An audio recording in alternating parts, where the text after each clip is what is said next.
అంటే ఆంధ్రప్రదేశ్ వాళ్ళది అంటే సొంత తాలూకా అవన్నీ పోలీసు వాళ్ళ దగ్గర డాటా ఉంది, కానీ ఆయన అక్కడికి రావడం లేదు. కాబట్టి ఆయన ఏ దేశంలో ఉన్నాడు, ఒక నెట్వర్క్ సహాయంతో ఆయన ఎక్కడెక్కడ నుండి పోస్టులు చేస్తున్నాడు ఏంటిది వాళ్ళకు అంటే ఇక్కడ ఉన్న పోలీసులు అక్కడ ఉన్న ఏ దేశంలో ఉంటాడో ఆ దేశంలోకి తొందరగా కనెక్ట్ అయ్యి అతను పట్టుకునే అవకాశం కోసం వాళ్ళైతే ఆయన ఏంటి ఎక్కడ ఉంటున్నాడు అనేది ఒక డీటెయిల్స్ అయితే తెలుసుకోవడానికి లేఖ రాశారు. తప్పకుండా వాళ్ళు కూడా ఏంటంటే ఇప్పుడే స్పందించి ఇప్పుడే ఇవ్వరు, ఎందుకనంటే సమయం సందర్భం బట్టే ఇస్తారు. ఎందుకనంటే ఇప్పుడు ఇంత సడన్ గా ఇప్పుడు ఆయన బయటకైతే రాడని అనుకుంటున్నాం.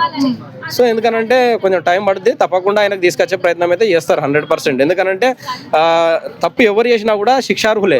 అది ఈ రోజా రేపైనా 4 రోజులకో 10 రోజులకో పాపం పండినప్పుడు తప్పకుండా శిక్ష అనుభవిస్తాడు. అంటే నాన్ వెజ్ అంటున్నాడు. సో అంటే బెట్టింగ్ యాప్స్ విషయంలో చాలా బడా బాబులు బయట పెట్టాను కదా, వాళ్ళే కావాలని ఇలా టార్గెట్ చేసి చేస్తున్నారు అని చెప్పేసి అని అంటున్నాడు. సో దీని గురించి మీరు ఏమంటారు? సో బెట్టింగ్ యాప్ల గురించి ఎంతమంది గురించి అయినా మాట్లాడండి, నువ్వు టాపిక్ గురించి మాట్లాడండి. టాపిక్ మాట్లాడకుండా టాపిక్ అంటే ఇప్పుడు ఏదైతే టాపిక్ ఉంటుందో టాపిక్ నడిస్తే టాపిక్ గురించి మాట్లాడాలి కదా. ఇప్పుడు సీతాదేవి ఇప్పుడు ఉందా? లేదు కదా. సమాజంలో ఆమె గురించి మాట్లాడాల్సిన అవసరం లేదు కదా. ఇప్పుడు నాగార్జున బిగ్ బాస్ హౌస్ లో ఉగ్రవాదులను తయారు చేస్తున్నాను అంటున్నావు. అంటే ఇప్పుడు ఈ దేశాన్ని నువ్వు ఎంత కించపరుస్తున్నావు? ఎంతోమంది ఆర్టిస్టులు వస్తున్నారు, ఎంతోమంది టెక్నీషియన్స్ వస్తున్నారు బయటికి, ఎంతోమంది అనేక రకాలుగా అక్కడ నుండి ఉపాధి పొందుతున్నారు.